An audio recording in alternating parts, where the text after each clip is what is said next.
¿Ya están por aquí? Sí, profesora. Ya. ¿Ya? Ok, bueno, ya tiramos las piernas tantito. Vamos a continuar. Déjenme grabar otra vez. Sí. Listo, ¿me ibas a comentar algo, Brenda? No, creo que no. Ok, chicos, vamos a ver el proceso de excreción. De ese ADV. Ya vimos absorción, distribución. Vamos a ver en esta clase excreción y el próximo miércoles vemos el tema de biotransformación. Como platicamos el día que hice la explicación de la práctica, pues así como el genobiótico ingresa a nuestro cuerpo, necesita alguna ruta para poder salir, ¿no? Este proceso es un proceso irreversible, porque una vez que ha sido eliminado el genobiótico, pues ya no lo podemos localizar o cuantificar en ningún fluido biológico, ¿no? En la sangre, por ejemplo. La mayoría de las moléculas de genobióticos que son hidrosolubles, o sea, que son muy afines al agua, tienden a eliminarse fácilmente, principalmente por vía renal, o sea, son muy afines al riñón, pues de alguna manera se solubilizan en la orina y pueden excretarse fácilmente. Sin embargo, las moléculas que sean liposolubles, pues no tan fácilmente van a poder ser excretadas. Y para esto existe el proceso de biotransformación, que vamos a ver posteriormente. Por ahora, lo único que quisiera que tengan presente es que la biotransformación es un proceso en el cual se modifica la estructura de la molécula. ¿Con qué finalidad se hace esto? Pues con la finalidad de hacer más hidrosoluble a las moléculas y que se puedan excretar más fácilmente. Entonces, ustedes van a encontrar en la información de los diferentes genobióticos que pueden excretarse como molécula inalterada o en muchas ocasiones se excretan como metabolitos. Los metabolitos son todos estos productos de la biotransformación. Son moléculas que provienen de un genobiótico y que son más hidrosolubles que la molécula original. Entonces, tenemos varias vías de eliminación, es decir, la excreción total, o sea, la salida total de un genobiótico depende de cuánto se esté eliminando por las diferentes vías. En este mismo sentido, un genobiótico puede tener varias vías de eliminación. Y les pregunto, por ejemplo, el etanol, el alcohol etílico, ¿por qué vías de eliminación, o qué vías de eliminación utiliza el alcohol etílico? ¿Sudoral? ¿Sudoral? Renal. Renal. ¿Cuál más? Después de una fiesta, ¿en dónde podríamos encontrar alcohol? ¿La saliva? Salival, y falta una muy importante. Hepática. Ok, hepática, y bueno, nos falta otra, que con eso se basa la... ¿Cuál? Mamaria. Ok, si la mujer está lactando, podría ser mamaria, así es. ¿En el sudor? Sudor, falta una. ¿Qué les hacen hacer Renal. ¿Con el vómito? No los hacen vomitar. ¿Sería pulmonar? Renal. ¿Bañarse con agua fría? No, pero a ver. O sea, bueno, espero que jamás los hayan detenido para hacerles una prueba de alcoholímetro. Pero han visto incluso los equipos o en algunos antros, ¿no? También tienen ahí, incluso hasta restaurantes, tienen unas maquinitas, ¿no? Para determinar los niveles de alcoholemia. ¿Qué les piden hacer? Soplar, no. Salivar. No, soplar. Soplar, eso significa que ¿qué vía también puede utilizar el alcohol? Pulmonar. La pulmonar, exactamente. O sea, y fíjense que es una vía importante también para el etanol, porque precisamente el alcoholímetro basa su funcionamiento, su fundamento en la cantidad, ¿no? Que está presentándose de etanol al se me fue la palabra, al exhalar, ¿no? En este dispositivo. Entonces, vean, una misma molécula tiene varias vías de eliminación. Por lo tanto, la suma de cuánto se está eliminando por vía renal, cuánto por vía hepática, cuánto por vía pulmonar, salival, etcétera, nos va a dar la excreción total del genobiótico.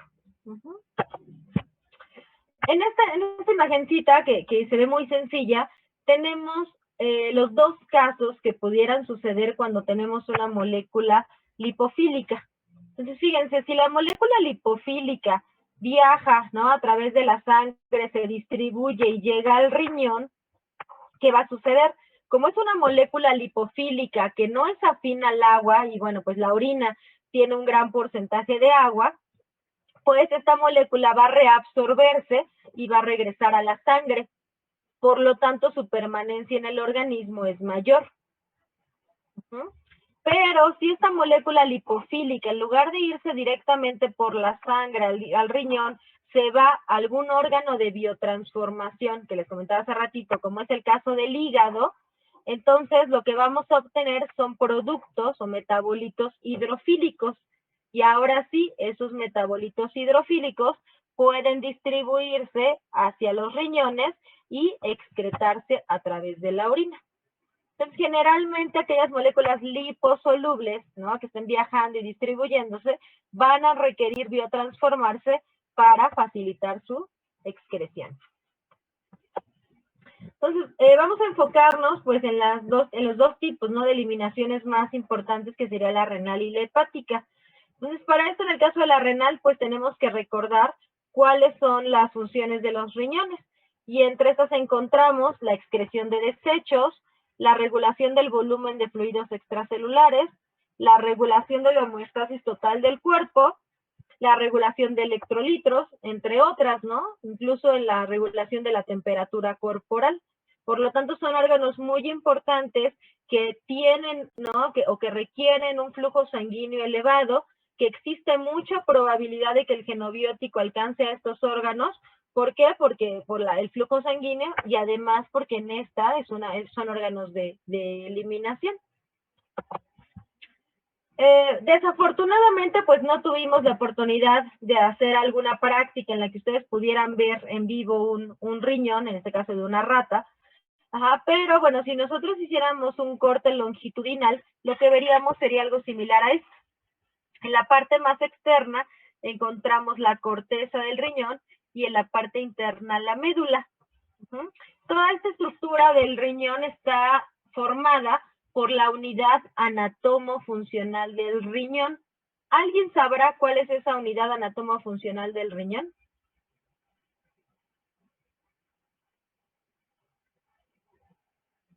¿No? ¿Nadie? Al menos díganme que no. Ni siquiera sé que sea No. una unidad No. funcional. Unidad anatomo-funcional significa una estructura de la que depende la anatomía del órgano y las funciones que produce. Por eso se llama unidad anatomo-funcional. Por ejemplo, la del sistema nervioso central son las neuronas, porque en estas estructuras se llevan a cabo las funciones. En el caso del riñón, su unidad anatomo-funcional, o sea, cómo está formado este riñón, es a través de nefronas.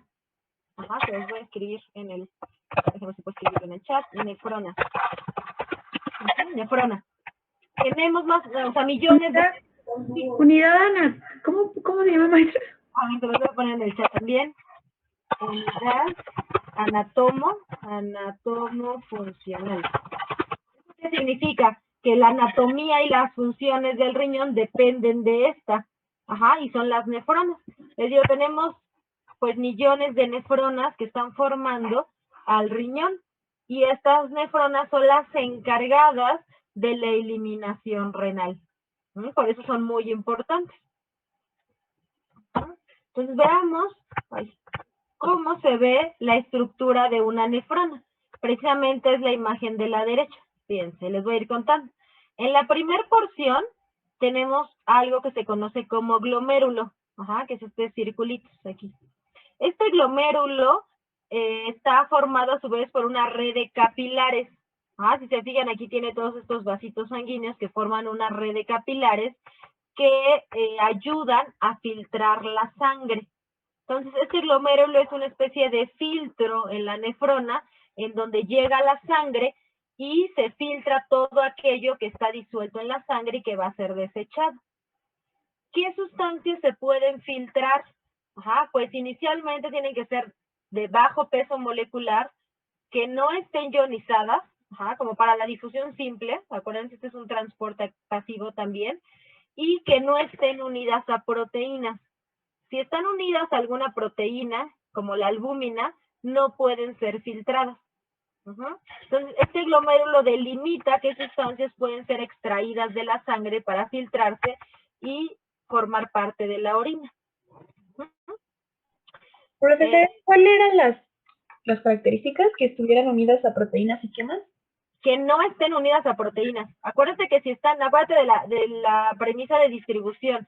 Si la molécula está unida a proteínas, no puede salir y atravesar las membranas plasmáticas. Por lo tanto, tampoco se puede filtrar. Entonces, las características son como las de la difusión simple, de bajo peso molecular, que no tengan carga, o sea, no ionizadas, y que no estén unidas a proteínas. Gracias. De nada, Nadia. ¿Vale? Posteriormente, después del glomérulo, el glomérulo se conecta con una estructura que se llama túbulo contorneado proximal. Entonces vean que tiene estas especies de giros, porque se llama contorneado, y es proximal porque es el que está más cerca al glomérulo. Se llama túbulo contorneado proximal.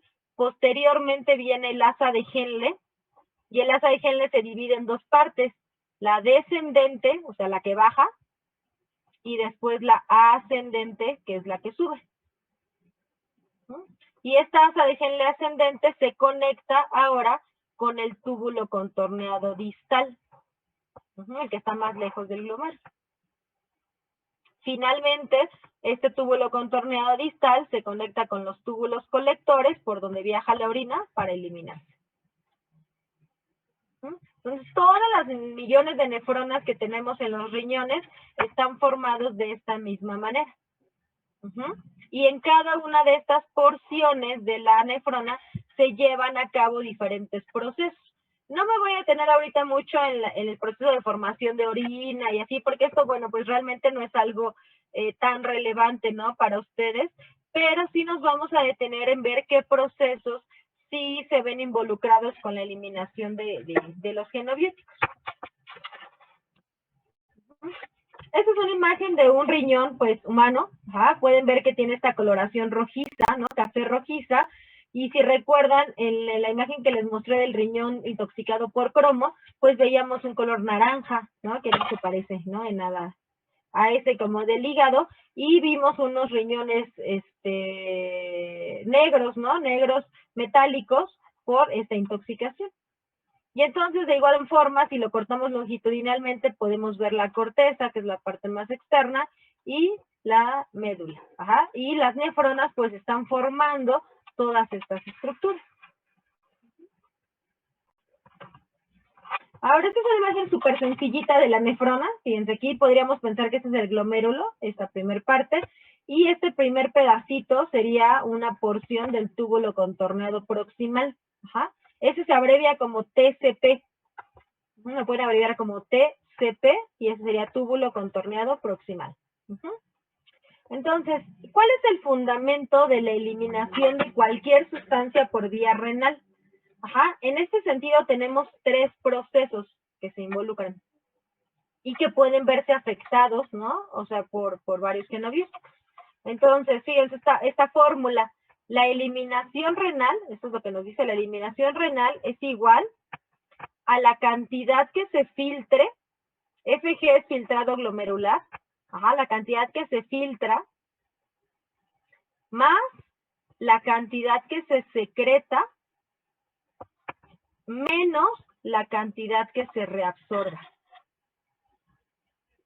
Entonces es la filtración más la secreción menos la reabsorción. Eso es eliminación, ¿verdad? O sea, la suma de esos procesos nos va a dar la eliminación total del genobiótico. Entonces vamos a suponer, no es así, pero vamos a ponerle un valor.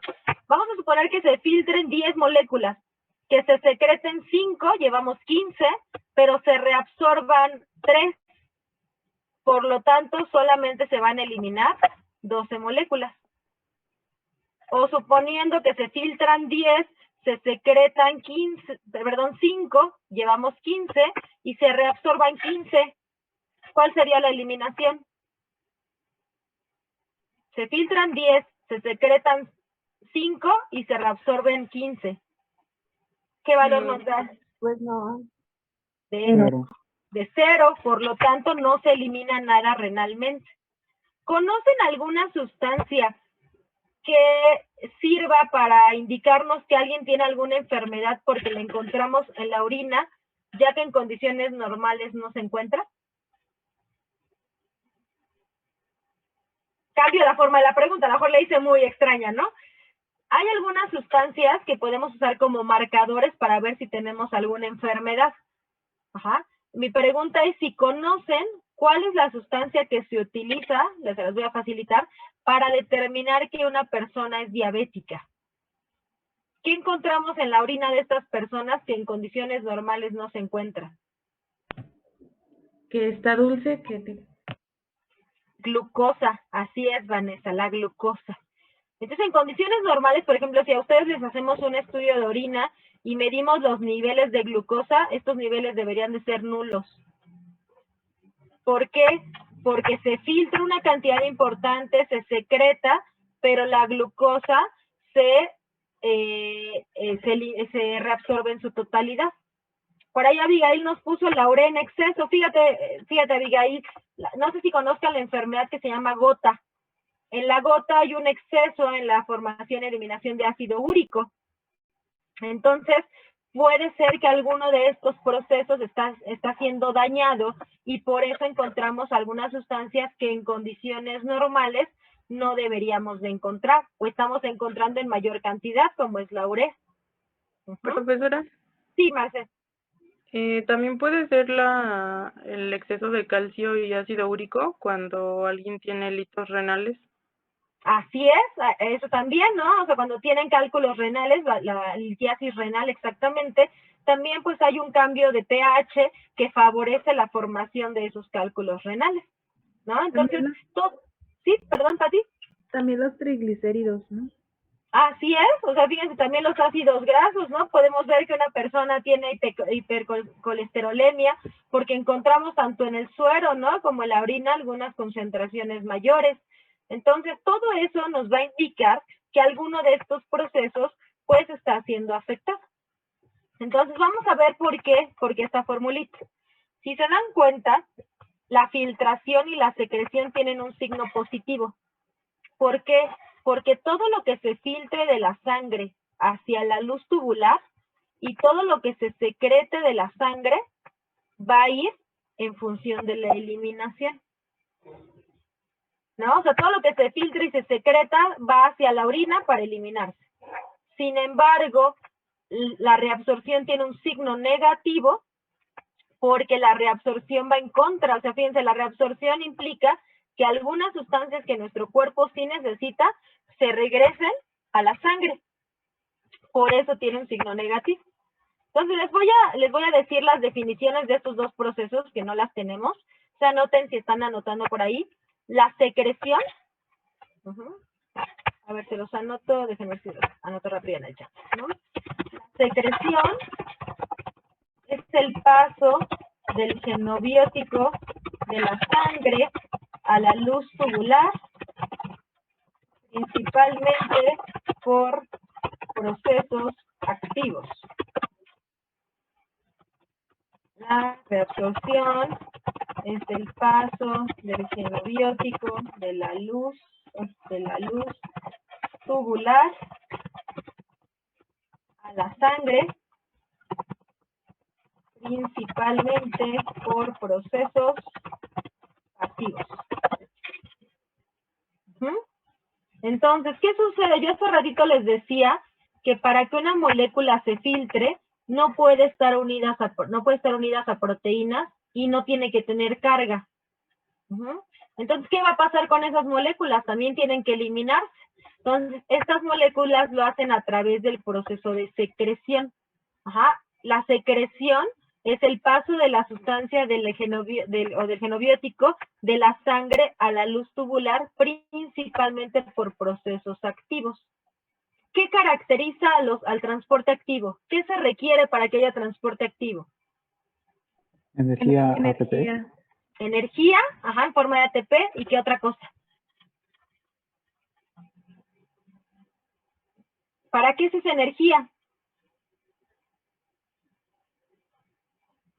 Para que haya un cambio en la molécula, ¿no? Pasar de liposoluble a hidrosoluble. No. Para que pase al interior de la célula. Ok, ¿a través de qué lo hace? ¿Por qué se llama transporte activo? ¿Qué necesita? Transportadores. Proteínas. Transportadores. El ATP, no pierdan de vista, chicos, el ATP se utiliza para activar al transportador. Sería como la moneda, ¿no? La moneda que le ponemos a la maquinita para que nos dé un dulce o un refresco, ¿así? Es lo mismo, para que el transportador activo se active, aunque suene redundante, necesitamos tener energía metabólica en forma de ATP. Para eso es el ATP, para que funcione el transportador y pueda ayudar a pasar a la molécula de la sangre hacia la luz tubular. ¿Qué transportadores? Pues los que hemos estado viendo, los ABC como la glicoproteína P, los LCS como los OAT, los OATP, los OCTs, o sea, todos los mismos transportadores que hemos visto para el transporte, ¿no? Desde la primera clase, también los encontramos a nivel renal. Y por lo tanto, si hay transportadores involucrados, el proceso tiene 3 características. ¿Qué características? Es que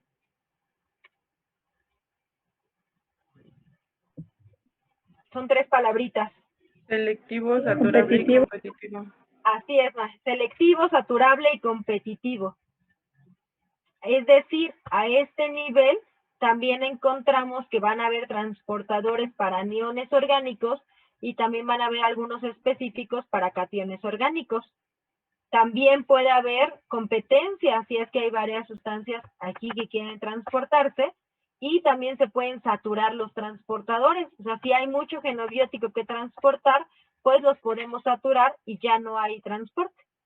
Entonces, por eso tiene un signo positivo, porque todo va en favor de la eliminación. Ahora, la reabsorción es de aquellas sustancias que nuestro cuerpo necesita y que puede ser a través de difusión simple. Si es por difusión simple, recuerden que depende de las características de la molécula, es decir, de bajo peso molecular, que no estén ionizadas y que sean liposolubles. Entonces, si en algún punto de la nefrona la molécula que sea cumple esas 3 características, en ese momento se va a reabsorber. Por lo tanto, ya no se va a eliminar. Profesora, por eso disculpe. significa negativo. Sí, Alfredo. ¿Qué era FG? Filtrado glomerular o filtración glomerular. Gracias.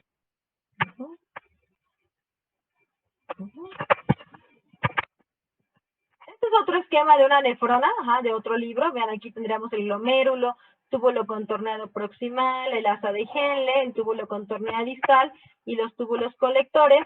Y bueno, aquí hay algunos procesos indicados en cada una de estas zonas, ¿no? En cada parte de la nefrona, les decía, se lleva a cabo diferentes eventos. Este es el caso, por ejemplo, del número 1, que aquí se reabsorben la glucosa y los aminoácidos que pudieran haber sido filtrados, ¿no? Aquí se regresan a la sangre, aquí también se secretan algunos ácidos, ¿no? A este nivel.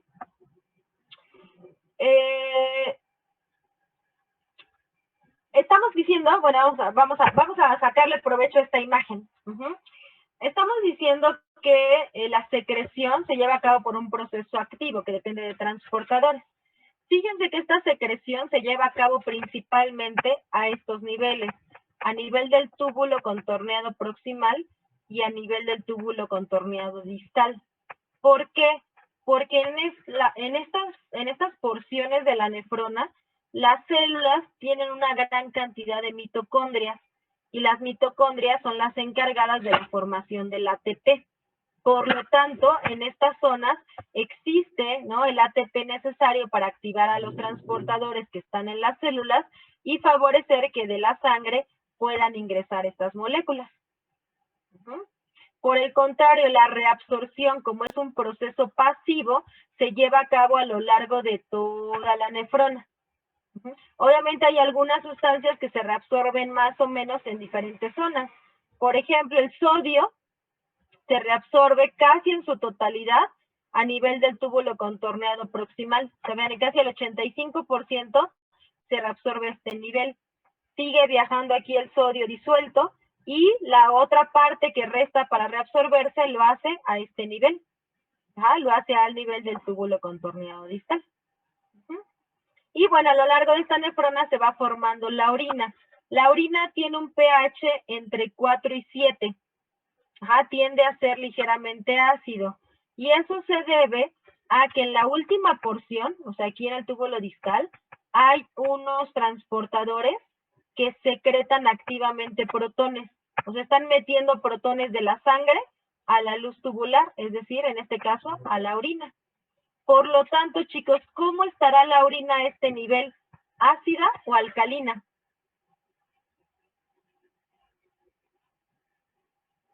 ¿A qué Y nivel? hay secreción de protones. Perdón, Luis, te interrumpí. No, ¿que a qué nivel decía? A este nivel, al nivel del túbulo contorneado distal, ¿qué pH tendrá la orina? ¿Ácido o alcalino? Si estamos diciendo que aquí se secretan protones. Alcalino. ¿Será, Pati? Ácido. Ácido. La secreción, acuérdense, es el paso de las moléculas de la sangre a la luz tubular. Si yo aquí les digo que se están secretando protones, significa que de la sangre están pasando protones a la orina. Por lo tanto, en esta zona es donde la orina va a estar más ácida. Ahora, la siguiente pregunta. Ya vimos que aquí la orina está ácida. Les preguntaría, ¿qué genobióticos se van a reabsorber más fácilmente en este punto? ¿Los ácidos o los alcalinos?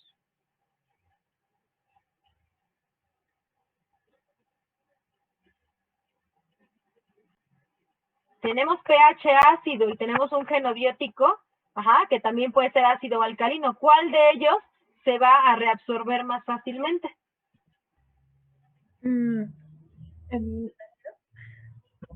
Porque es un medio ácido. Así es, Pati, el ácido.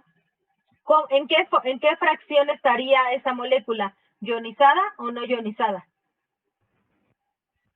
No ionizada. No ionizada. Si tenemos un ácido en medio ácido, no se les olvide esa reglita, anótense la parte, háganla en grande a colores, que la recuerden. Ácido en medio ácido está no ionizado. Y si está no ionizado, es liposoluble. Y si es liposoluble, se puede reabsorber. Entonces, en esta porción, aquí se pueden reabsorber muchos genobióticos que pueden ser tóxicos, por sus características ácidas. ¿Qué le pasa si se reabsorben? Pues regresan a la sangre y nuevamente pueden distribuirse a otros órganos. O sea, su permanencia en nuestro cuerpo aumenta porque se disminuye la eliminación. ¿Sí quedó claro esto? ¿Lo puede repetir, por favor? Disculpe. ¿Qué parte, Alfredo? ¿Cómo es que se favorece la eliminación y cómo no se favorece la eliminación? Ok, vamos Si a es hacerlo juntos. ácido con ácido. Ok, vamos a hacerlo juntos, Alfredo, ¿vale? Para que lo anotes y te quede así muy, muy claro. Es como si te pasara el pizarrón, pero aquí no te puedo pasar, ¿vale? Sí, gracias. Vamos a hacer esto juntos. Si yo tengo una molécula ácida y la coloco en un medio ácido, ¿cómo se encontrará? ¿Ionizada o no ionizada? Se ioniza, ¿no? No, al contrario. Ácido en ácido y base en base están no ionizados. Acuérdate, iguales, no ionizados, o sea, sin carga. Ok, no ionizado. Entonces, si yo tengo un ácido y el pH en este caso de la orina es ácida, voy a favorecer la forma no ionizada. Si yo tengo una base y el pH es alcalino, yo los voy a tener no ionizados. Ahora, la fracción no ionizada es la fracción liposoluble, la que puede entrar y salir por difusión simple de las membranas. Por lo tanto, es la fracción que se va a reabsorber. Pues póngale por ahí no ionizado, pueden ponerle una flechita que diga aumenta la liposolubilidad, no sé si puedo anotar aquí. A ver, vamos a intentarlo. Vamos a intentar aquí. Gracias. De nada, déjame ver si lo puedo hacer. Si tengo ácido, mira, se puede. Ácido en medio ácido y base en medio básico, no me va a caber, pero bueno, básico. La molécula está no ionizada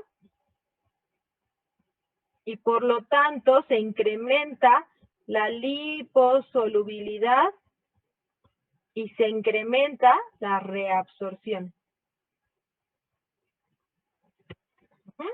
Por eso les digo, esta reglita no se les olvida, anótenla ahí, márquenla con marcatextos. Ya vimos 3 procesos y en los 3 procesos es importante recordar esta regla.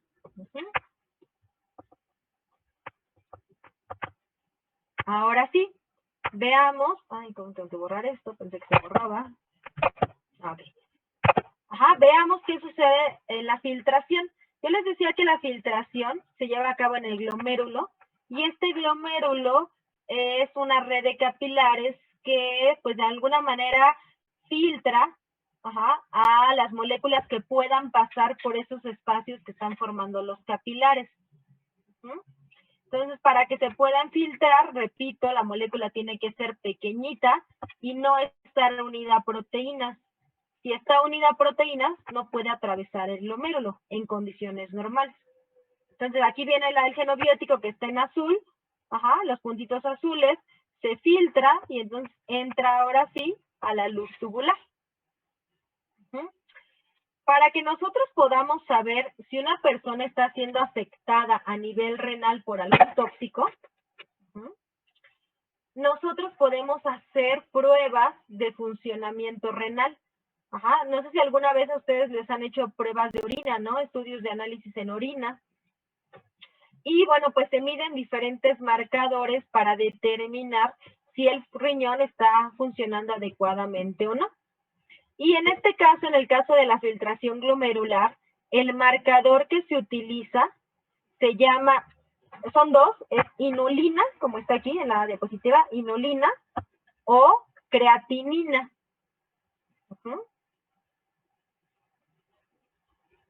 O creatinina. Y lo que se hace es determinar su aclaramiento. Les voy a escribir en el chat la definición de aclaramiento, para los que la tengan.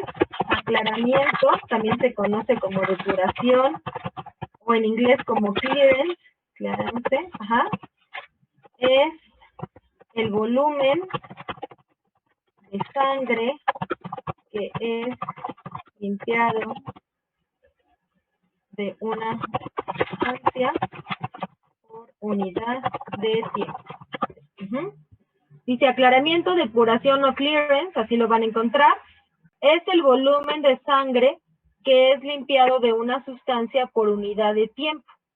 Es decir, cuánta sangre está filtrando este glomérulo y cuánto de esta sangre se está extrayendo del genobiótico que va a ser eliminado. Entonces, en este caso, lo que se hace es determinar cuánta inulina está siendo filtrada o cuánta creatinina. ¿Por qué existen estas dos sustancias? La inulina es una sustancia exógena. Por lo tanto, si quisiéramos hacer este estudio, tendrían que administrarnos inulina y determinar cuánto estamos eliminando. La creatinina es una sustancia endógena, que es producto de la creatina, del metabolismo de la creatina. Por lo tanto, no necesitan administrarnos nada. Si ustedes el día de mañana fueran a hacerse un estudio de orina y piden que les determinen la depuración de creatinina, pues con la simple muestra pueden hacerlo, aunque ustedes no hayan consumido ninguna sustancia. Porque la creatinina se filtra, ¿no? Se filtra importantemente en nuestro cuerpo. Y fíjense, en un niño, esta depuración de estas sustancias es de más o menos 10 mililitros por minuto. mientras que en un adulto es de 130 mililitros por minuto. O sea, ¿no? O sea, 13 veces más se produce en el adulto que en el niño. Esto es importante para que entendamos también por qué la edad es un factor que puede afectar la respuesta tóxica. Me parece que ya se los había comentado y si no lo recuerdo, se los digo nuevamente. Cuando nosotros nacemos tenemos más o menos el 80% disminuidos todos nuestros procesos, lo que nos hace más susceptibles a que tengamos pues un efecto tóxico ante la exposición a cualquier sustancia. Entonces imagínense aquí, si estamos viendo que la eliminación por filtración es de 13 veces menos que un niño, imagínense que a un bebé lo expongan a las mismas concentraciones que a un adulto. ¿En quién veríamos una respuesta tóxica mayor? En el En niño. el bebé. En el niño, porque no va a poder eliminarlo. Entonces, este es el marcador para indicarnos que pues nuestro glomérulo filtra adecuadamente, por si alguna vez les hacen sus estudios de orina. Si, por ejemplo, vemos que nuestra depuración es más grande de estos 130 mililitros por minuto, entonces podemos pensar que el glomérulo está dejando pasar más, ¿no? Que está filtrando más de lo que debería. Si la depuración es menor de 130 mililitros por minuto, pues podemos suponer que hay vasoconstricción y que el glomérulo está filtrando menos de lo que normalmente filtra. Ambos casos pueden ser patológicos, ¿no? Algunos casos pueden producir alguna enfermedad. ¿Ok? Acuérdense que en este caso todo lo que está unido a proteínas no se filtra. Las proteínas de alto peso molecular tampoco se filtran. Sin embargo, en orina sí es posible encontrar una concentración muy pequeña de proteínas de bajo peso molecular. O sea, solo aquellas que puedan pasar, ¿no? Por este filtro. La albúmina no lo hace, por lo tanto, pues no la deberíamos de encontrar en la orina. Ahora, la reabsorción. La reabsorción, les digo, se lleva a cabo en toda la nefrona y se hace principalmente por difusión simple. Por lo tanto, depende de la ionización de la molécula y por consiguiente del pH del líquido tubular. Entonces, precisamente, chicos, el de la reabsorción, es el fundamento de la práctica de laboratorio que ustedes van a realizar. Entonces vamos a tratar entre todos de hacer una hipótesis. Fíjense, déjenme cerrar esta. Y vamos a hacer un en blanco. Vamos a pensar en una posible hipótesis. Fíjense, vamos a suponer que nosotros podemos cuantificar a través del tiempo la cantidad de ácido acetil salicílico que va a excretar una persona. Obviamente en esta práctica ustedes no van a poder hacer la gráfica porque no lo cuantificamos, pero el fundamento es el mismo. Aquí vamos a tener tiempo y aquí vamos a tener concentración del genobiótico que estamos, ¿no?, estudiando, pero en la orina. La concentración en la orina. Y entonces vemos que para la persona que tiene un pH ácido normal, o sea, la que va a participar en el grupo testigo de agua, podemos ver algo así. Que a través del tiempo se va incrementando la concentración en orina. Este sería, por ejemplo, un pH normal. Que es más o menos, de la orina como entre 4 y 7, o sea, en este rango. ¿Ok? Por lo tanto, aquí estamos viendo que a través del tiempo, pues se está eliminando, ¿no? Aquí hay eliminación. ¿Sí? ¿Hasta aquí me siguen? Sí, maestra. Sí, profesora. Yo ya los perdí. Ahora les preguntaría, vamos a ver qué pasaría en el grupo ácido. En el grupo ácido, ¿cómo estaría el pH? ¿Con valores bajos o con valores altos? Bajos. Bajos. Acuérdense de la escala de pH, o sea, estaría por debajo de 7, ¿no? Aquí tendríamos 7, entonces estaría con valores de pH bajos. O sea, más tendientes hacia el 4. Si yo tengo valores de pH bajos, Ajá, y la molécula que estamos estudiando, no se les olvide, es el ácido acetil salicílico. El ácido acetil salicílico tiene un pKa de 3.5, es una molécula ácida. Ácido. Ujú. Entonces, si yo lo tengo a pHs bajos, ajá, ¿qué forma se va a favorecer? ¿La ionizada o la no ionizada? No ionizada. No ionizada. No ionizada. Muy bien, la no ionizada. Entonces le ponemos aquí, aumenta la forma no ionizada. Regresamos a lo mismo. La forma no ionizada es la forma hidro o liposoluble. Lipo. Ajá, la liposolubilidad. ¿Qué pasará con la excreción en orina? ¿Será mayor o será menor? Menor. Muy bien, entonces sería menor. Entonces aquí ponemos que disminuye la excreción en orina, ¿no? La excreción renal. Por lo tanto, ¿cómo vería en esta gráfica la línea? ¿Por arriba de la morada o por debajo de la morada? ¿Por debajo? Por debajo. Muy bien. Aquí abajito vería yo pH ácido. La vería por debajo. ¿Por qué? Porque se está disminuyendo la excreción renal y se está incrementando ¿qué proceso de los tres? ¿Absorción? La reabsorción, exactamente, se está reabsorbiendo muy bien. La reabsorción. Ahora, lo contrario sucedería si yo tengo a este mismo genobiótico ácido, acuérdense que estamos con un ácido, y ahora lo tengo en un pH básico, ¿no? En un pH básico vería yo algo así. ¿Por qué? Porque aquí estaría favorecida la forma ionizada. Y la forma ionizada disminuye la liposolubilidad porque aumenta la hidrosolubilidad. Y por lo tanto se incrementa la excreción renal. Esto que acabamos de hacer, chicos, es la hipótesis de la práctica. Esto es lo que esperaríamos, que las personas que vayan a tener una dieta acidificante, veamos una menor eliminación en comparación a las personas que van a tener una dieta alcalina.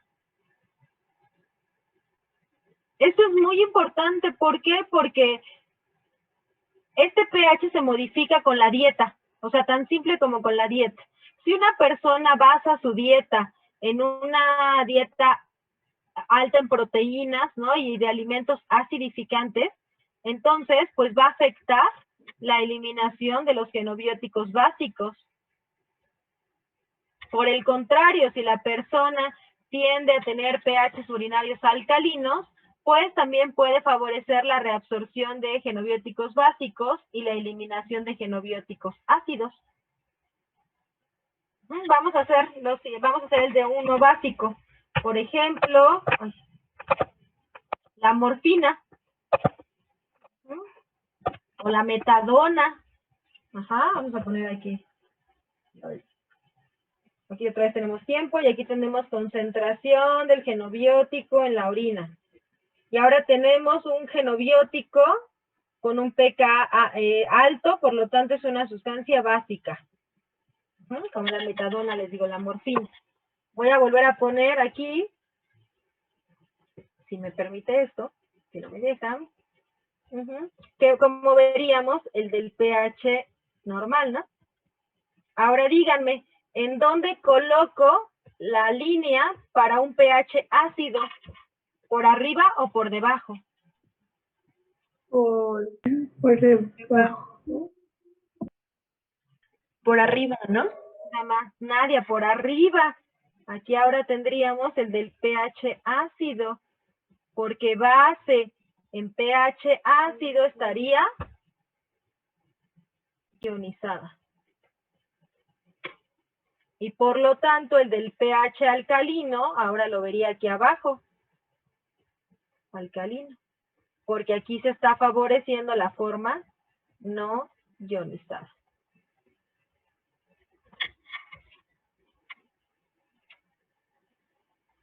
¿Sí quedó claro esto, chicos, con estos ejemplos? ¿Sí? ¿Segurísimos, segurísimos? Ok. Esto solamente afecta cuando el proceso es pasivo. Si el proceso es activo, no le importa el pH. Acuérdense, se depende de transportadores y de la energía. Aquí esto solamente le vamos a afectar o poder utilizar este fundamento en la reabsorción, porque es la única que se puede llevar a cabo por procesos pasivos. Entonces digo, este es el fundamento de la práctica que ustedes van a realizar.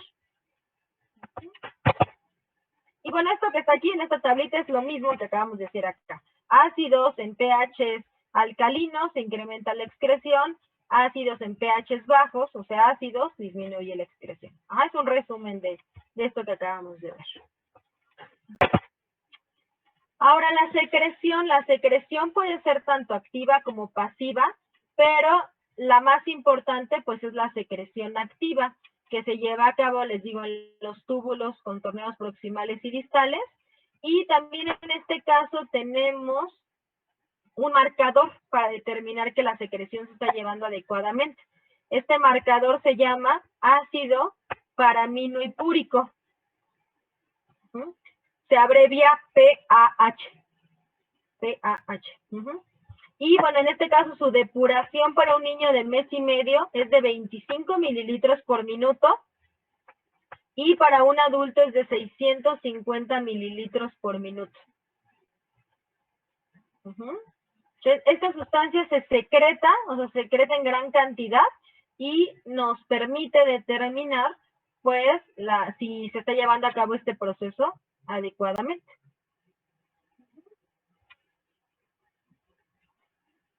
Como es un proceso activo y requiere transportadores, recuerden que el proceso es selectivo, saturable y competitivo.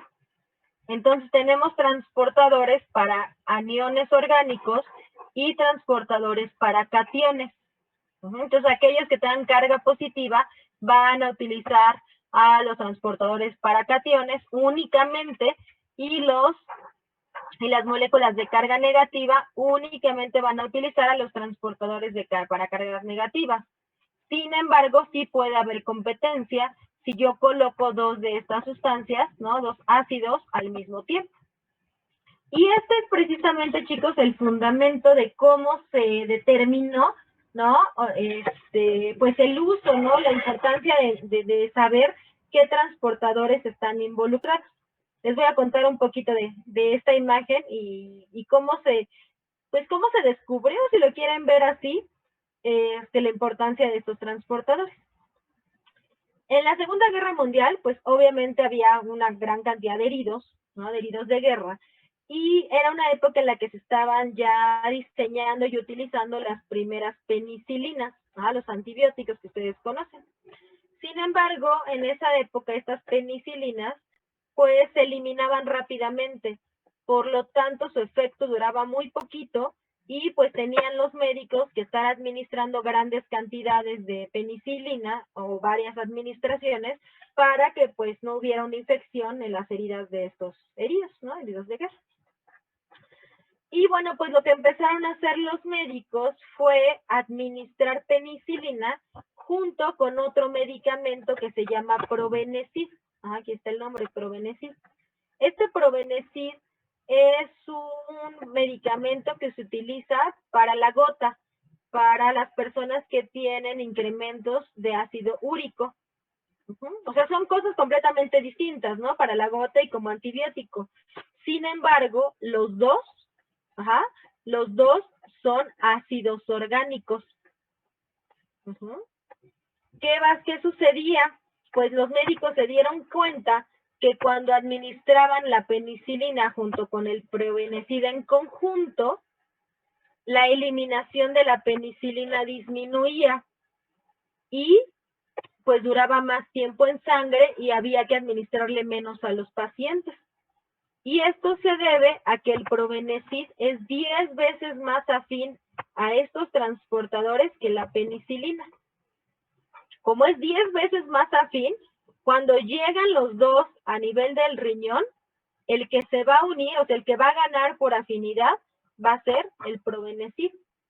Y la penicilina no tenía con quién unirse para pasar y eliminarse, y por lo tanto se quedaba en sangre. haciendo que pues tuvieran que administrarle menos a los pacientes. Esta es una aplicación benéfica, ¿no? O sea, pues de estos conceptos que estamos viendo. Lo mismo sucede con, pues en algún evento de intoxicación.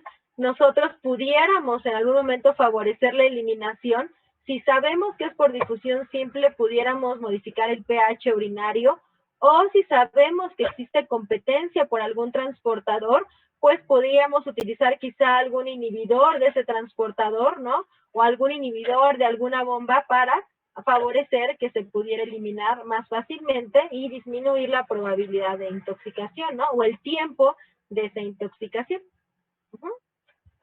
¿Quedó claro este ejemplo, chicos? Sí, maestra. Sí, profesora.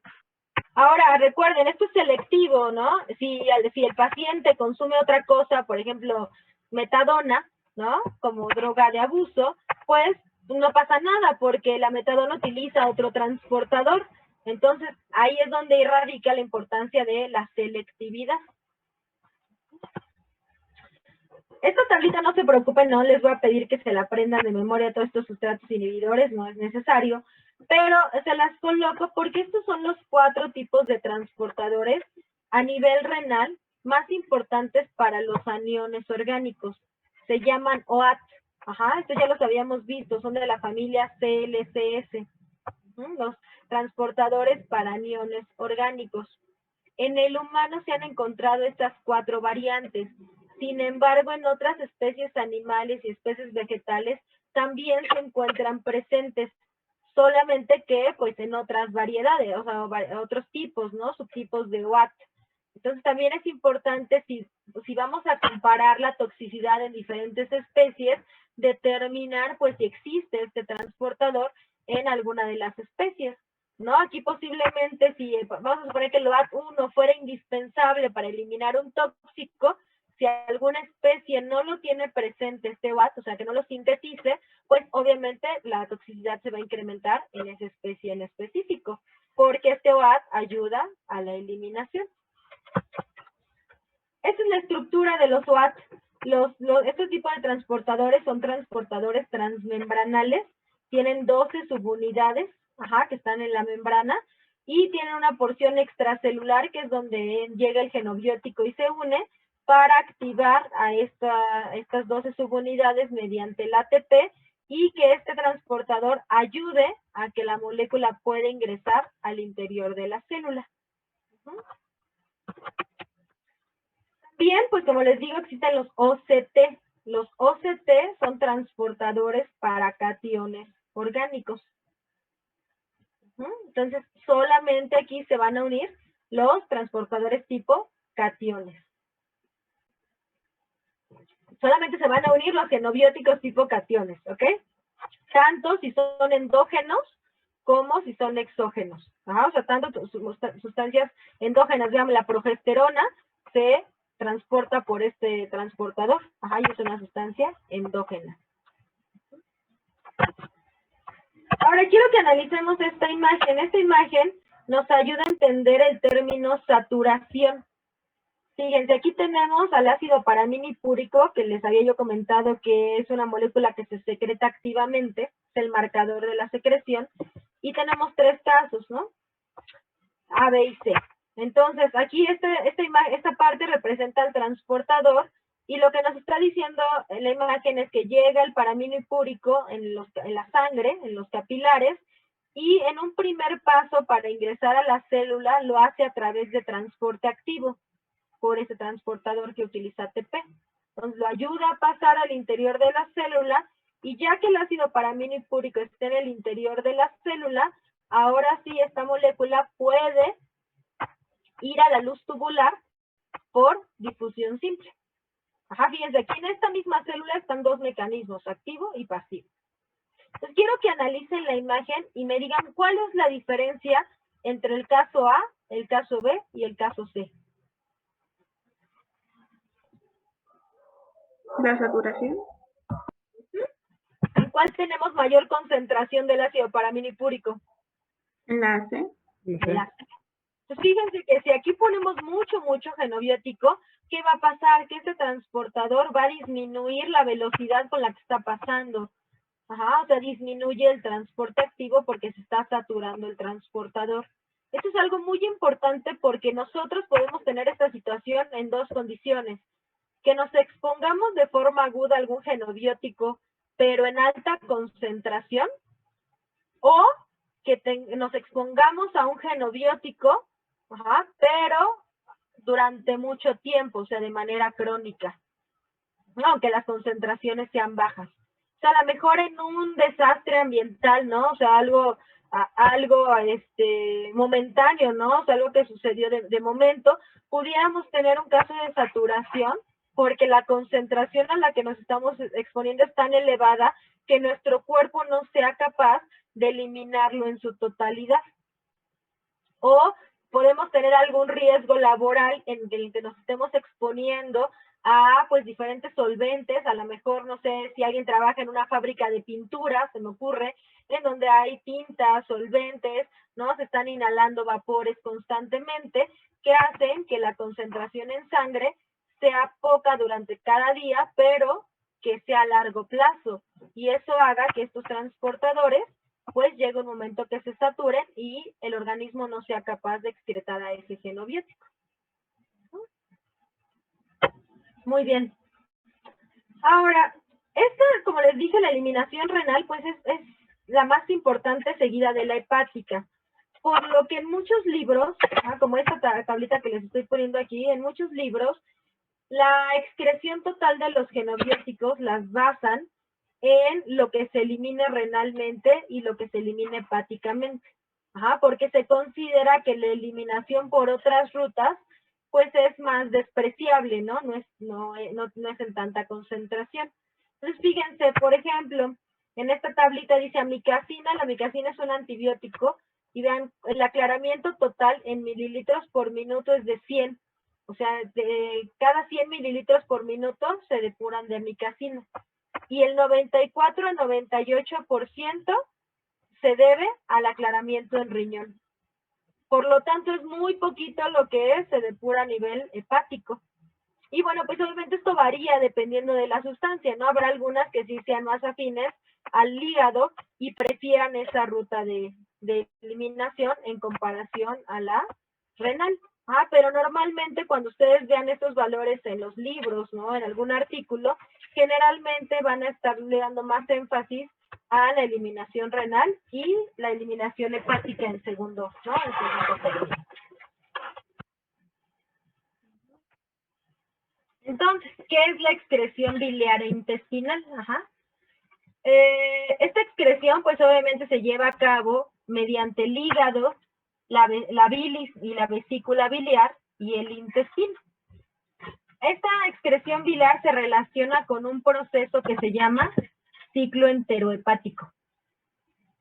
Y este es el esquemita que representa a ese ciclo enterohepático.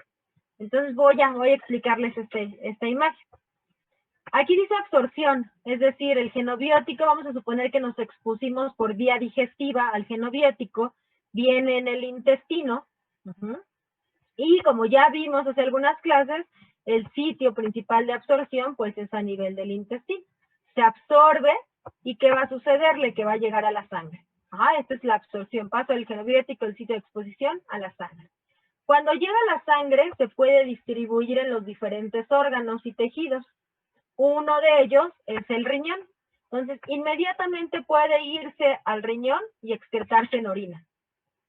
Esto va a depender si la molécula era liposoluble o hidrosoluble. Si es hidrosoluble, pues fácilmente se va a poder excretar en orina. Si la molécula es liposoluble, lo que le va a suceder es que se va a distribuir algún órgano de biotransformación. El principal órgano de biotransformación es el hígado. Entonces forma un metabolito de la biotransformación que se llama conjugado. Esto lo vamos a ver en la siguiente clase, que son los conjugados, ¿ok? Pero bueno, forma un conjugado en este hígado. Viaja a través de la bilis como metabolito, atraviesa por la vesícula biliar y llega al intestino nuevamente. Y en el intestino le pueden pasar dos cosas. Puede excretarse ahora sí a través de las heces o puede romperse por las enzimas que se encuentran en el intestino y volver a absorberse a la circulación sistémica. Y estar en este ciclo, ¿no? Hasta que pueda ser excretado por alguna de las vías. Por eso se llama ciclo enterohepático, porque relaciona al intestino con el hígado, y bueno, el genobiótico está constantemente pasando a través de estas estructuras para poder ser eliminado en su totalidad. ¿Qué moléculas utilizan esta vía de excreción principalmente? Aquellos compuestos de alto peso molecular, generalmente los metabolitos de tipo conjugado, o sea, los que pesen mucho. Sustancias liposolubles o grasas también se excretan biliarmente. Para eso sirve la bilis. La bilis ayuda a la degradación de los ácidos grasos y los podamos excretar. Por eso las personas a las cuales se les extirpa la vesícula biliar, pues deben restringir su consumo de grasas, porque pues obviamente este es el mecanismo o el proceso por el cual podemos excretar los ácidos, ¿no? Las grasas, los ácidos grasos. También algunos otros conjugados, que les digo, esto lo vamos a ver más a profundidad en la próxima clase, que son los conjugados. Compuestos policíclicos como el benzopireno, colorantes y aminas aromáticas. O sea, todos estos principalmente se excretan por vía biliar.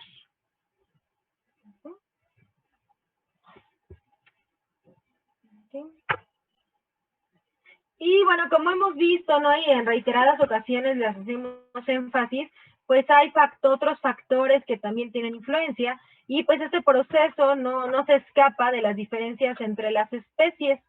Entonces, una misma molécula, por ejemplo, aquí esta que se llama grisofulvina, puede excretarse en diferentes proporciones dependiendo de la especie. Aquí tenemos, por ejemplo, ratas en comparación a conejos, y vemos que en la orina, en ratas, por ejemplo, esta sustancia se excreta un 12%, mientras que en conejos se excreta en un 78%. ¿No? Y esto nos habla pues de la función renal que tenga cada una de las especies, de la afinidad por el tejido, de las rutas de biotransformación. Entonces también es importante al hacer comparaciones que veamos si una misma molécula pues va a actuar en diferentes especies. Creo que ya habíamos platicado de esto, ¿no? Del uso, por ejemplo, de sustancias con nuestras mascotas, ¿no? O de darles algunos alimentos que la mascota pues le puede provocar una reacción tóxica, envenenamiento, incluso hasta la muerte, ¿no? Precisamente porque tienen pues algunas deficiencias quizá o diferencias entre estos procesos que estamos viendo del ADVE, porque tienen proteínas distintas, porque las expresan en diferente concentración, porque se ubican los transportadores en diferentes zonas, y entonces es importante saber si pues nuestras mascotas o si otras especies van a poder responder de la misma manera que responde un humano. Y bueno, eso es otra tablita del mismo ejemplo, el mismo ejemplo, pero este es otro genobiótico que se llama indometacina. Este es un antiinflamatorio no esteroideo. Y también vemos aquí que en las diferentes pues rutas, ¿no? De excreción, por ejemplo, la orina o lo que viaja en la bilis y en las heces, es diferente, ¿no? Entre un perro y los monos. Entonces, vean, en la orina, este AINE, este genobiótico, se excreta muy poquito en el perro, pero en mayor proporción en los monos. En la bilis tiene el mismo comportamiento, poco en perros, mucho en los monos, pero en las heces, en perros se excreta mucho y en los monos poco. Entonces, estas diferencias entre especies también son importantes. También hay diferencias intraespecie, es decir, entre todos los individuos de una misma especie también pueden haber diferencias.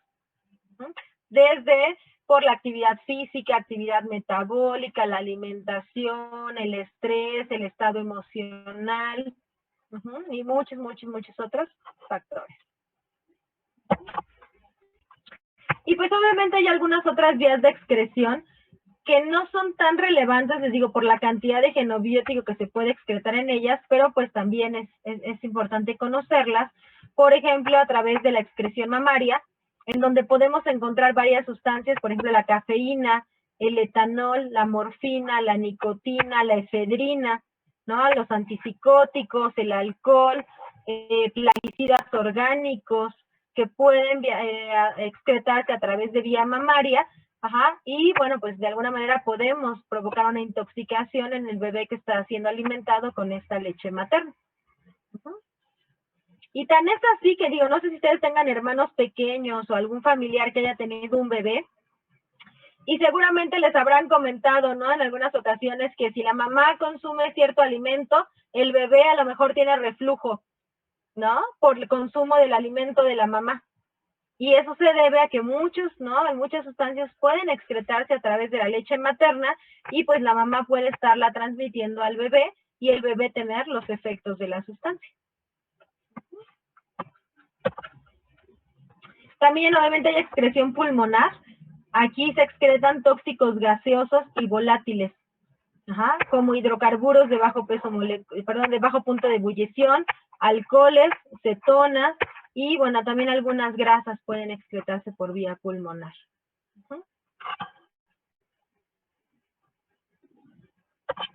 Y pues hay otras vías pues menos importantes, ¿no? Como la salival, la sudoral y la lagrimal, en la que, por ejemplo, aquí se eliminan sustancias que sean hidrosolubles, porque pues obviamente la saliva, el sudor y las lágrimas son principalmente agua, o el pelo, como ya comentamos, ¿no? Que también nos puede dar un perfil cronológico de la exposición.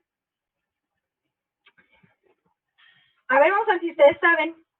Cuando una persona fallece, vamos a suponer que fue, no sé, un asesinato o encontraron, ¿no? En alguna persona, en alguna casa, algún sitio que fue asesinada o que la encuentran muerta sin causa aparente, pueden hacerse estudios para determinar si esa persona estuvo expuesta a alguna droga, ¿no? ¿Alguien sabe en qué parte se toman las muestras, ¿no? O de qué tipo de muestras se obtiene la información para saber si esa persona que estuvo en contacto con un fenobiótico? De las heces que quedan en el intestino. Ok, pudiera ser de las heces, si es que hay heces, ajá, ¿de dónde más? De la sangre también, ¿no? Si llegaran todavía a poder obtener una muestra de sangre, esa sería la ideal, ajá. ¿Del cabello?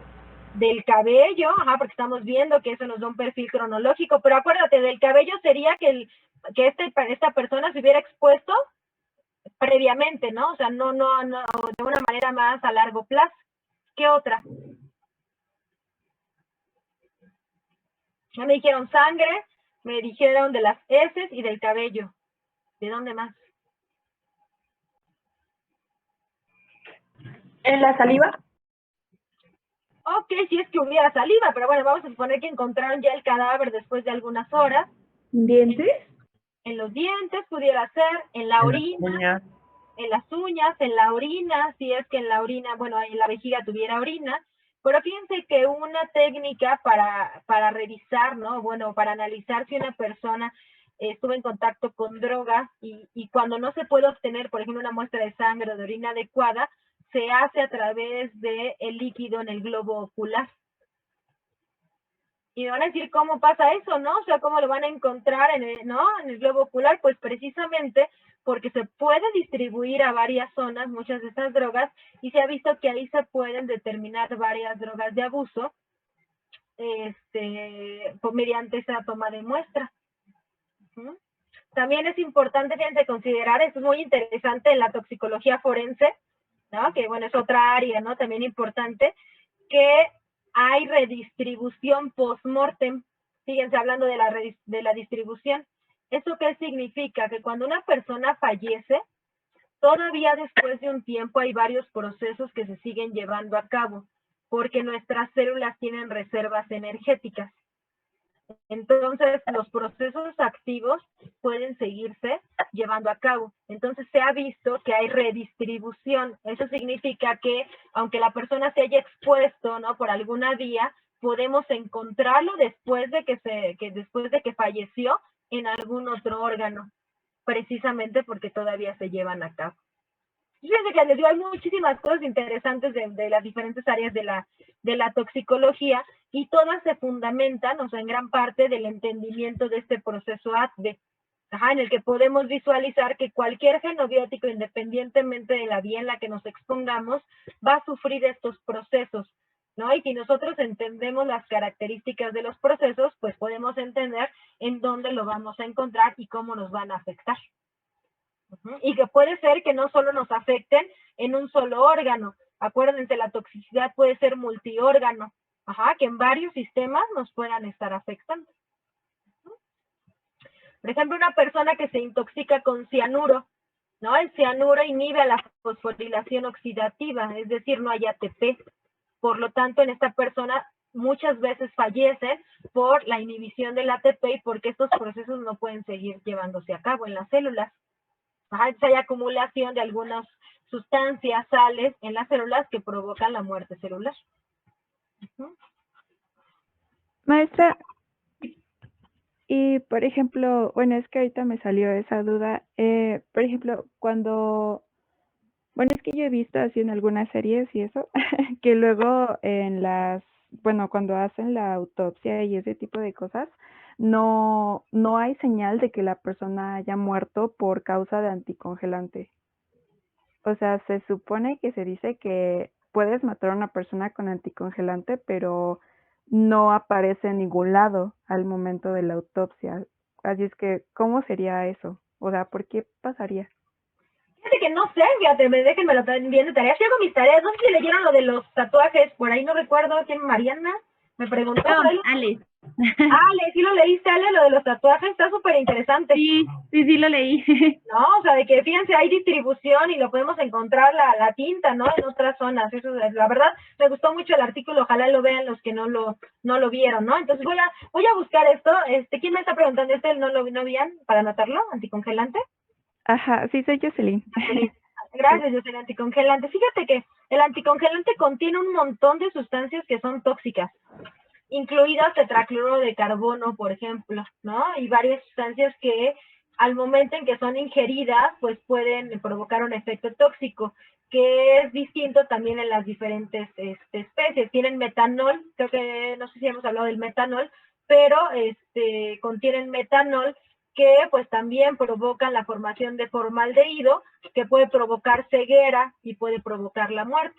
Por eso muchas mascotas, ¿no? Que a veces consumen el anticongelante, pues pueden fallecer, ¿no? Simplemente por el consumo. La verdad, no sé, o sea, no sé si eso sea de la serie, o sea, soy muy honesta, Jocelyn, que no se puede encontrar, lo voy a buscar, porque al final del día el anticongelante es una mezcla de varias sustancias, entonces quizá pues no puedas determinar, ¿no? Que fue un anticongelante, pero sí puedas determinar las sustancias que contiene el anticongelante, ¿no? Pues voy a anotarme aquí, no se encuentra en la autopsia, ¿no? En la autopsia. Ajá, sí, bueno, se supone, según yo, y lo que he leído, es que sí, o sea, realmente no se encuentra al momento de la autopsia, pero esa era mi duda, ¿por qué sí tiene tantos tóxicos? Porque se supone que no se halla en ningún lugar. Te digo, no sé, o sea, no sé si esto sea, digo, por las técnicas de detección de las diferentes sustancias. De inicio, pues habría que evaluar, ¿no? O sea, si tenemos la duda de si fue por un anticongelante, pues ver cuáles son los componentes y tratar de buscar esas sustancias. Porque, pues imagínate, o sea, en un estudio de una persona que se quiere determinar, ¿no? Si fue a lo mejor un asesinato, ¿no? Pues se necesitaría hacer el estudio para varias sustancias para pues determinar cuál es. Entonces, pues a veces si no se tiene un indicio siquiera de con qué sustancia se pudo haber envenenado, intoxicado, ¿no? La pudieron haber envenenado incluso, pues pues es muy difícil, ¿no? Estudiar a todos los posibles tóxicos, ¿no? Pero déjamelo de tarea, a ver si encuentro algo para la siguiente clase y lo comentamos, ¿vale? Ok, sí, gracias, profesora. Está interesante. Eso es lo bueno, por eso les digo, nosotros aprendemos también, ¿no? Aprendemos también con ustedes de muchas cosas. Y pues finalmente, chicos, para terminar esta presentación y este tema, les digo, este era muy, muy cortito.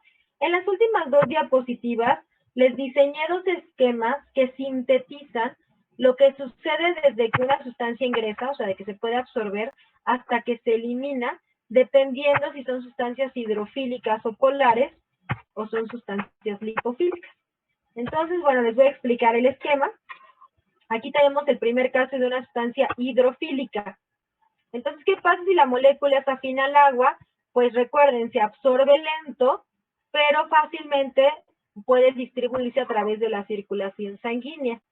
En el caso de la excreción, pues se van a favorecer las rutas pulmonar, renal y pues aquellas en las que los líquidos pues sean principalmente agua, ¿no? Como la saliva, el sudor, las lágrimas, por ser una sustancia hidrofílica. Entonces, estas sustancias se absorben lento, pero su distribución y su eliminación es rápida. Podemos tener el caso ahora de sustancias que sean polares. Si estas sustancias que son polares se pueden disociar cuando se encuentran en solución, o sea, que se puedan separar en sus elementos y esos elementos tengan afinidad por el agua, entonces se van a comportar como una molécula hidrofílica. Pero si la sustancia, aunque es polar, no se disocia, o sea, no se separa en sus elementos, es decir, no está ionizada, tiene propiedades lipofílicas. Y si tiene propiedades lipofílicas, puede irse hacia los ganglios linfáticos o hacia el tejido adiposo. Ahora, ¿qué sucede si yo tengo una sustancia lipofílica? Si yo tengo una sustancia lipofílica, se absorbe muy fácil, pero cuando llega a la sangre, pues le va a costar trabajo distribuirse y se tiene que unir a células albúmina o alguna proteína.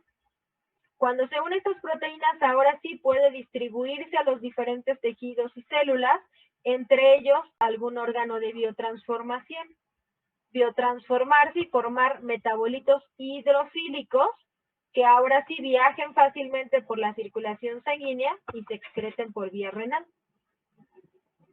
Pero si yo tengo ahora una sustancia muy lipofílica, como es el DDT que hemos estado hablando mucho, estas sustancias se pueden inicialmente acumular en la grasa, en el tejido adiposo. Y pues van a tener un intercambio, ¿no?, entre el tejido adiposo y la circulación sanguínea. Cuando logren llegar a la circulación sanguínea, pueden excretarse por alguna vía, por ejemplo, como la leche materna, o pueden viajar a través de la sangre unidos a proteínas, y llegar a algún órgano de biotransformación para volverse más hidrosolubles y ahora sí excretarse por vía renal, o ingresar al ciclo enterohepático que vimos hace ratito, viajar a través de la bilis, llegar al intestino, excretarse por las heces, o romper el conjugado para reabsorberse en el intestino y otra vez entrar a este ciclo. Entonces vean que estas características de solubilidad pues son muy, muy, muy importantes para determinar cómo va a ser la cinética de todos los procesos ADVE. Normalmente las moléculas hidrofílicas no se biotransforman, las lipofílicas sí. Las lipofílicas se unen principalmente a proteínas, las hidrofílicas casi no lo hacen. Las sustancias polares no ionizadas y las muy liposolubles se van a tejido adiposo. Entonces, estos dos esquemitas, pues resumen de alguna manera todo lo que hemos ido viendo, ¿no?, a lo largo de estas 3 clases que llevamos juntos, o 4, no recuerdo, de toxicocinética. ¿Ok? Y pues ya nada más nos hace falta hablar de la biotransformación. No sé si alguien tenga alguna duda, pregunta, comentario. Sí, yo sí tengo una duda, maestra. Sí, pues adelante. Es que mencionó que para la distribución las moléculas del genevésico necesitan estar libres para que puedan salir a los tejidos. ¿Y para la excreción es lo mismo? O sea, imagínate, si es hidrosoluble, viaja libre por toda la sangre, llega al riñón y en el riñón se puede filtrar porque está libre, ¿no? Porque es una molécula que no está unida a proteínas. Si es liposoluble, se va unida a proteínas, se distribuye a través de la sangre, pero unida a esa proteína. Cuando llegue al riñón, tiene que romper ese complejo con la proteína para filtrarse, o tiene que filtrarse por secreción, porque es una molécula que va a tener carga. Entonces las hidrosolubles se distribuyen fácilmente porque se solubilizan en el agua. Las liposolubles no se pueden solubilizar en el agua de la sangre y por lo tanto viajan unidas a las proteínas. Si está unida a la proteína no puede salir del vaso sanguíneo, por lo tanto tampoco se puede eliminar. Entonces, ¿se podría decir que la unión a la proteína la usa como transporte únicamente por la sangre? Así es, así es. Y lo inactiva momentáneamente, porque si está unida a la proteína tampoco puede hacer un efecto tóxico. Ah, ok. Ya quedó claro. Muchas gracias, maestra. Qué bueno, Pamela. ¿Alguien más? Profesora, Sí, va. pero bueno, retomando lo que tomó la compañera al final, cuando, bueno, usted comentó que si el xenobiótico está unido a la proteína mientras está en la sangre, no es tóxico, pero entonces se vuelve tóxico al momento en que rompe ese enlace con la proteína. Mira, puede ser, si el mecanismo de acción tóxica, por ejemplo, es a nivel hemático, o sea, porque van a ver ustedes que hay hematotoxicidad, o sea, que hay tóxicos que actúan a nivel de la sangre, por ejemplo, provocando anemia, ¿no? Provocando, pues, que no se lleve a cabo el transporte de oxígeno, etcétera. Entonces, pues, llegando a la sangre, ese es su sitio diana, ¿no? Ese es su sitio de acción. Entonces, puede ya provocar un efecto tóxico. Pero si consideramos el efecto tóxico en otros órganos, mientras esté unido a la proteína no puede ejercer ese efecto tóxico, porque al estar unido, es un complejo que no puede salir de los vasos sanguíneos a través del endotelio vascular. Para poder hacerlo, tiene que romperse ese enlace con la proteína, o sea, se rompe el complejo y ahora sí, la molécula libre puede salir y acceder a las diferentes células. Ya no salieron unidas. Ya no salieron unidas. Abigail, no sé si es conmigo o es con alguien más, porque no te entendí. No, él era mi hermanita, perdón. Ah, que no te preocupes. ¿Sí, Fer? ¿Sí quedó claro esto? Sí, creo que sí. Gracias. Sí, si no, buscamos otra manera, no te preocupes, ¿vale? No, o sea, que sí entendí, por ejemplo, si es, si su sitio, por decirlo así, ideal para liberar esas toxinas en la sangre se vuelve tóxica ya que está en la sangre. Pero, por ejemplo, imaginemos que, no sé, sea tóxica en algún otro sistema, no sé, en riñones o algo así. Entonces, cuando se libera de la proteína y llega a riñón, ya es tóxico en el riñón, pero no era tóxico en la sangre. Pues momentáneamente no, porque está unido a la proteína. Ajá. Ahora, el efecto tóxico no siempre es solo en un sitio. Por eso les digo, puede haber un efecto tóxico multiorgánico, o sea, en diferentes sitios. Entonces puede ser que sí tenga un efecto tóxico en la sangre, pero además lo tenga en el riñón, pero además lo tenga en el hígado. O sea, eso, por ejemplo, los metales pesados tienden a tener efectos multiorgánicos, o sea, o multisistémicos, ¿no? Que en diferentes sistemas van a tener un efecto distinto. Entonces, a veces es difícil estudiar a una molécula porque su efecto es distinto en cada uno de los órganos y puede afectar a varios.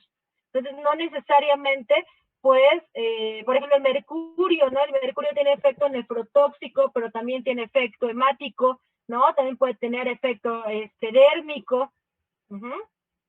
Entonces, ahí dependerá, o sea, la toxicidad ya es inherente de cada genobiótico. Cómo se activa de alguna manera o con qué facilidad llega a esos diferentes órganos, pues eso nos va a hablar también de la intensidad de la respuesta tóxica en cada sitio. Ok, ya. Gracias, profesor. Ahora acuérdate, Fer, a lo mejor no, cuando yo digo que se unen a proteínas, no significa que en la sangre siempre vayan a estar unidos a proteínas o que todo lo que llega a la sangre se una a proteínas. Acuérdense que siempre hay una fracción que viaja libre y otra fracción que viaja unida. Cuando hablamos de que una molécula se une en un 90% a proteínas, aún así hay un 10% que va viajando libre. Entonces ese 10% pudiera tener un efecto a nivel de la sangre y el otro 90% no. Sí. ¿Sí? ¿Ahora sí? Sí, gracias. De nada. ¿Alguien más, chicos?